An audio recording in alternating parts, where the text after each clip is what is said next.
জুলাই বিপ্লব পরবর্তীতে আপনারা মনে করেন সেই 90 পরবর্তী ক্যাম্পাসে যেভাবে সন্ত্রাসের রাজত্ব করেছেন, টেন্ডারবাজি করেছেন, বরং গ্যাস কন্ট্রাক্টর তৈরি করার মাধ্যমে শিক্ষার্থীদের অধিকার হরণ করেছেন, সেই ধরনের পেশনকে রাজনীতি করে আপনারা এই ক্যাম্পাসে আপনাদের রাজনীতি নির্মাণ করেন, তাহলে আপনারা ভুলের মধ্যে আছেন।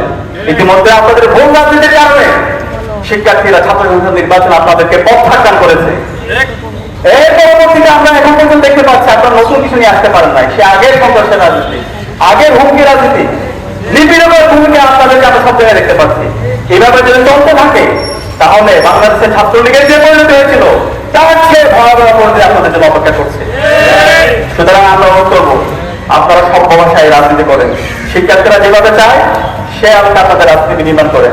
আর বিশ্ববিদ্যালয়কে অসংখ্য বলবো আর তাও বাহানা না করে দ্রুত সময়ের মধ্যে শাহবাগ থানায় যে ছাত্রদলের সন্ত্রাসীরা হামলা করেছে এবং এতেই ফলে শিক্ষার্থীদের নির্বাচিত প্রতিনিধি যে সমস্ত ছাত্রদলের সন্ত্রাসীরা হামলা করেছে এবং যে আমাদের শিক্ষার্থীকে শারীরিক এবং মানসিকভাবে নির্যাতন করেছে তাদের সবাইকে দ্রুত সময়ের মধ্যে আইনের আওতায় নিয়ে আসেন এবং বিশ্ববিদ্যালয়ের যে আইন সে অনুযায়ী বহিষ্কার করেন।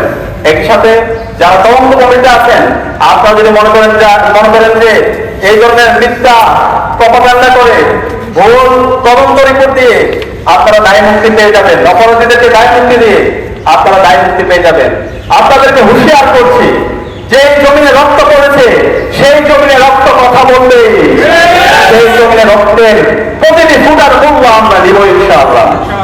সুতরাং কমিটির মাধ্যমে একের পর এক আপনারা দীর্ঘায়িত করবেন, সেটা যদি চলতে থাকে তাহলে আমরা আমাদের আন্দোলন সংগ্রাম জারি রাখবো ইনশাআল্লাহ। আমরা আজকে বিশেষ সাথে সাক্ষাৎ করবো, আমরা আগামীকে আবার আসবো, যতদিন বিচার না হবে আমাদের আন্দোলন সংগ্রাম জারি থাকবে। আপনারা কি আমার সাথে থাকবেন? আমরা আমাদের শিক্ষার্থীরা আমাদেরকে ম্যান্ডেট দিয়েছে এই ক্যাম্পাসের প্রতি ইঞ্চি মাটিকে নিরাপদ রাখা, প্রত্যেক শিক্ষার্থীর নিরাপত্তা নিশ্চিত করেছিল আমাদের দায়িত্ব। রাষ্ট্রীয় দায়িত্ব নেওয়ার পরে একজন শিক্ষার্থীকে আমাদের এই নির্বাচিত প্রতিনিধিরা অথবা হওয়ার সংসদের প্রতিনিধি নিপীড়ন করেছে, কারো অধিকার হরণ করছে সেটা কেউ বলতে পারবে না। যে আমার সমালোচনা করেছে তারও আমি নিরাপত্তা নিশ্চিত করেছি। আমরা বিশ্বাস করি ক্যাম্পাস আমার অবস্থা নিশ্চিত করতে চাই, যে আমার সমালোচনা করবে আমি সেও তারও আমি নিরাপত্তা নিশ্চিত করবো। আমরা সবাইকে নিয়ে একসাথে একটা চমৎকার নিরাপদ ক্যাম্পাস আমরা নির্মাণ করতে চাই। আমরা আশা রাখবো বিশ্ববিদ্যালয়ের প্রশাসন এই যে কালকের ব্যবস্থা আছে এবং একই সাথে শাহবাগ থানায় যে ছাত্রদলের সন্ত্রাসীরা হামলা করেছে এবং এর পেছনে ছাত্রদলের যে সমস্ত সন্ত্রাসীরা শিক্ষার্থীদের উপর এবং হল সংসদের নেতৃবৃন্দের উপর হামলা করেছে দ্রুত সময়ের মধ্যে বিশ্ববিদ্যালয় থেকে তাদেরকে বহিষ্কার করা হবে এবং দেশের যে আইন সে আইন অনুযায়ী তাদের প্রত্যেকের বিরুদ্ধে যথাযথ আইনের আওতায় নিয়ে এসে তাদেরকে বিচার আওতায় নিয়ে আসবে।